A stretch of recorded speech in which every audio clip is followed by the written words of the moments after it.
2 3 मला वाटतं उद्धवजी मराठवाड्यात आपल्याला प्रचाराला बोलवायलाच कोण त्या ठिकाणी उरलेलं नाही आणि म्हणून आता शेतकऱ्यांच्या नावावर बांधावर जाऊन त्या ठिकाणी आपण प्रचारासाठी लाभ घेताय हे समजायला तर जनता मूर्ख राहिलेली नाहीये।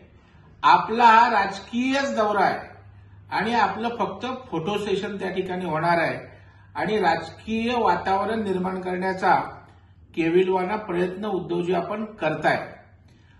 आपण केवळ बोलताय, परंतु माननीय मुख्यमंत्री देवेंद्र फडणवीस साहेबांनी 32,000 कोटीचं पॅकेज दिलं, नवे शेतकऱ्याच्या अकाउंट पैसे गेले, पैसे जात आहेत।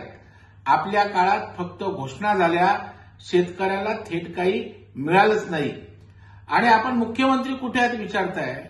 आपण कदाचित डोळ्यावर झापड बांधलेला असेल, मुख्यमंत्री शेतकऱ्यासाठी 24 तास काम करतायत। माननीय एकनाथरावजी शिंदे, अजितदादा तिघे एकत्रितपणे या बळीराजाला दिलासा देण्याचा प्रयत्न करतायत। तुमच्यासारखं केवळ नौटंकी करत भावनेवर अवलंबून राजकारण नाही, शेतकऱ्याला प्रत्यक्ष कृतीतनं मदत करणारं आमचं राजकारण आहे।